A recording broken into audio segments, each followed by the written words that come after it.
The lovely Playboy ladies of Erich Sokol. What brings you to this neck of the woods?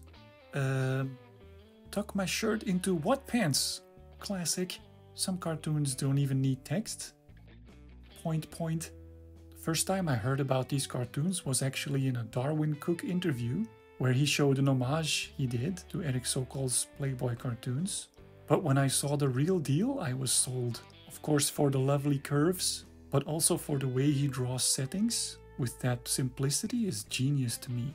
The 60s furniture and the detail, like the Louis Vuitton suitcase and the whiskey, and then that light through the roof. And you can even see the pencil lines through the paint, but it doesn't matter because it's just such a beautiful picture. Fun fact, he mostly just drew himself as the guy, as you can see here. Who can blame him? So let's analyze.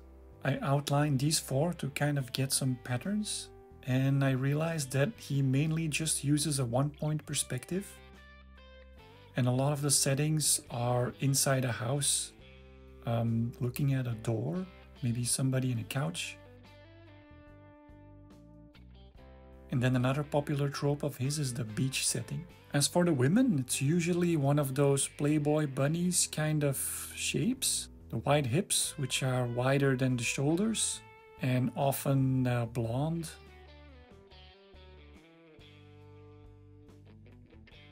The head kind of looks like a Roswell alien shape, big red grin lips, and the nose is so small that it's almost as if they don't have a nose. These here are some of my favorites as well.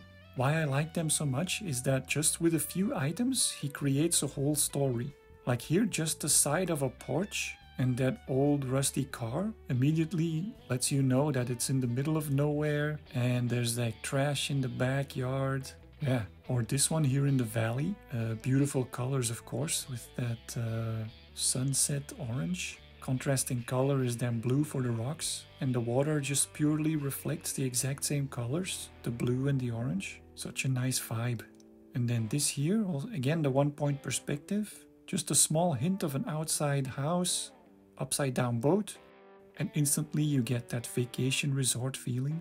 So yeah, I'm going for a beach view for my practice. Just pick some colors from these samples. And I'm on Photoshop, so it's easy to get some paper texture and overlay that over the final result to get that hand-drawn feeling. I usually use my watercolor brushes for this style. So let's see if we can recreate this with my watercolor brushes. Works well if you put everything on a separate layer, so then I can use my eraser to make that sharp edge. But if it's too sharp, then I go over it with the pastel brush to get kind of more of a rough edge. If you watch the originals that are being sold by Sokol online, you see that he used gouache and acrylic mostly, just sometimes some watercolors for the backgrounds. And today I'm going to use my oil brush for the first time, which works perfect for this style, because if you're on the same layer, the colors mix with each other. But if you're on a layer on top of that, it's kind of as if the paint is dry. That's what I need for this style.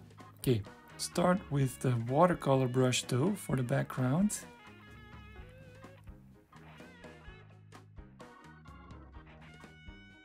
Then for the tree, use that oil brush. Make sure to add darker colors to get that tree look.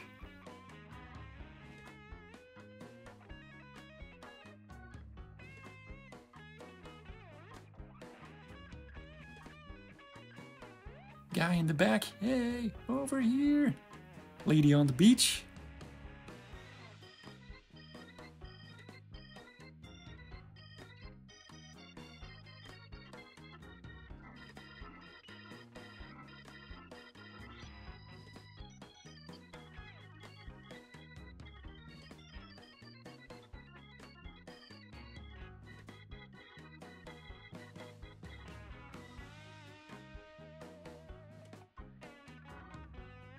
Okay, so I'm using these as samples, picking the colors from the left one.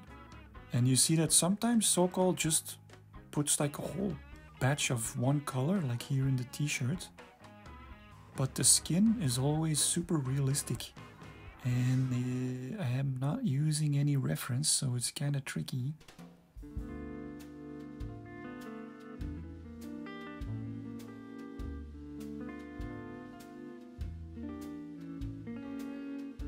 Coconut worked well though.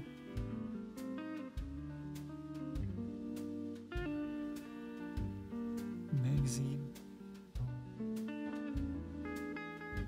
Actually, I didn't think of a caption for this one, so if you have an idea, let me know in the comments. Yeah, and I like that guy in the back, but the rest not so happy with, so I'm gonna try again. And learning from my mistakes, so I'm using this reference that Pinterest suggested to me. I think it's a 1980s Hitachi ad. And when you say 1960s, somehow I think of Stanley Kubrick. So it's gonna be set in this Shining's Overlook Hotel. Taking my time with the underlying drawing this time.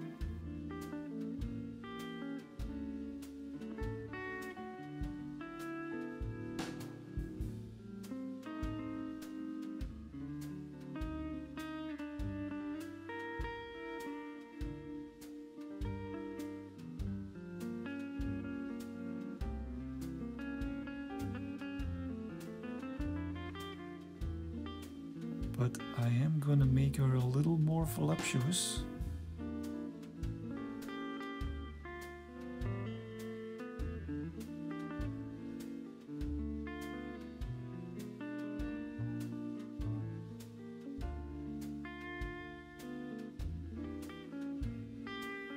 Picking the colors from this sample here, which basically is a Playboy party, I think.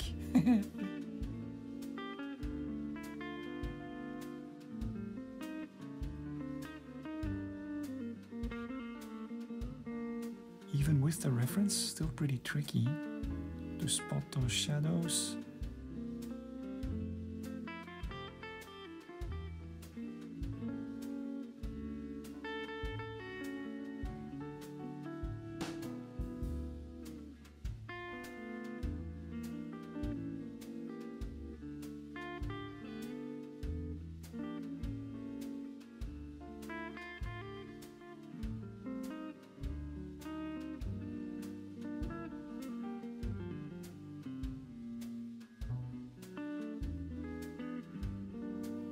Room 237.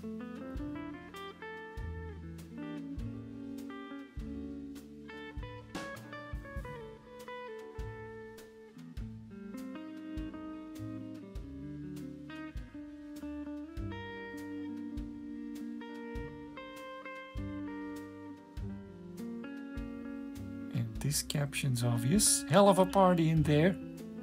Okay, that was good practice again. In the early Sokol drawings, he kind of does that outline, but I will keep practicing until I can get that style to where it's like the later versions. That three-dimensional feeling with just the shadows. Very cool. Thanks for watching. Drop a like if you enjoyed it, and catch you next time.